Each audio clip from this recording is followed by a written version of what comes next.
Hey guys, let's talk about what's going on with the whole controversy about putting fluoride in our water supply. So here's what's up. So about 75 years ago, the United States started adding fluoride to our water as a very cheap and economical way to reach a large number of people to help with dental health. But now there's been some research that's come out and people are now concerned about the fluoride content of water. Some states are outright banning fluoride in their water content. So let's talk about what's going on. For reference, I'm Tiffany, I'm a physician assistant, and I like to talk about different things on my channel, especially things that are based on science. So one of the things that's really fueled this most recent uprising against fluoride was some studies that came out about children's IQs being lower when they were exposed to higher levels of fluoride. But let's actually get into what those studies said. This was not just one study. This was actually 74 different studies, and it had 20,000 children combined. Now, these were actually meta-analysis of studies done. So these are a little bit different than just a regular scientific study where you set up a control group and then you have a test group. So we're looking back at previous data. So we need to look at the quality of the data that were included in these studies. 46 of these studies came out of China. There was actually none of these studies that were actually in the United States. So keep that in mind when we're looking at this data, that none of this was actually studied in the US. Now we're also talking about fluoride concentrations in the water that were much, much higher than the recommended amount. So the recommended amount when we're talking about adding it to the community water supply is 0.7 milligrams per liter of water. The people in these studies had 1.5 milligrams per liter or even more. So it really kind of wasn't, I don't think it's apples to apples as far as what we were trying to compare.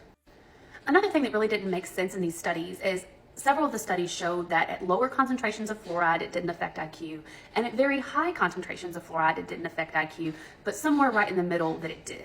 Now, this just doesn't make sense. Everything we know about toxicity is that if a substance is truly toxic to the developing brain, it would make sense that if you got more of it in your water supply, the higher the dose, the more toxic it would be. So those results really just don't pan out to anything that we think makes good scientific sense.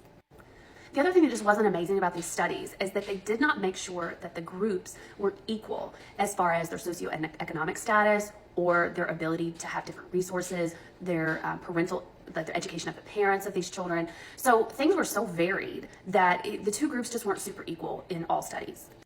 To make a really good scientific study, you really just want one variable. So in this case, we would have wanted our variable to be how much fluoride are you actually intaking. When we have too many variables, like let's see, we were dealing with people who maybe weren't as blessed or their parents weren't as educated, they didn't have access to resources. There's just too many things that we could account for children's IQ scores. There wasn't also a standardized IQ test that was given throughout all of these 74 studies. So really that was another variable that we really can't be for sure if the IQ testing was super accurate. So when you talk to people that are huge proponents of taking fluoride out of water, a really common thing that you'll hear them talk about is that European countries do not add fluoride to their water. But that's actually not true. So 13 million people in Europe actually have fluoride in their water. Now the reason that a lot of European countries don't have to add it to their water is that some regions in Europe have naturally occurring fluoride in their water already, so it doesn't have to be added. The salt that is available in Europe generally has fluoride added to it, just like we have iodized salt here in the United States. So people in Europe are generally getting fluoride, but they're just maybe getting it in a different way. They also generally are going to have fluoride programs through their schools. And then you also have to keep in mind that people in Europe generally will have universal health care depending on their country. This also is going to include universal dental care. So people with universal dental care are going to be more likely to get fluoride treatments and going to get treatment of dental abscesses and dental caries. So there is a statistic that says that every $1 we spend here in America on putting fluoride in our water will actually prevent $20 worth of dental procedures later in life. And we know that at least 25% of tooth decay is actually attributed to fluoride that we put in our water. So I think this is something that we really need to think about before we just make a knee-jerk reaction. Oral and dental health is tied to so many different chronic diseases. It's tied to inflammation and chronic pain and nutritional deficiencies. So oral health is something that a lot of the underserved population does not have access to. And so this is really an effective way to help with treatment for people or prevention. So just to recap, we've had fluoride in our water in the United States for about 75 years.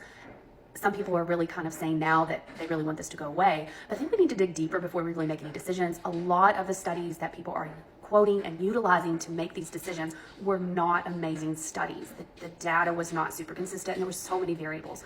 So just do your own research. Make sure that you are understanding all the variables before you make a knee-jerk decision. All right, guys, I hope you found this interesting and let me know if you have any questions in the comments. All right, have a good day.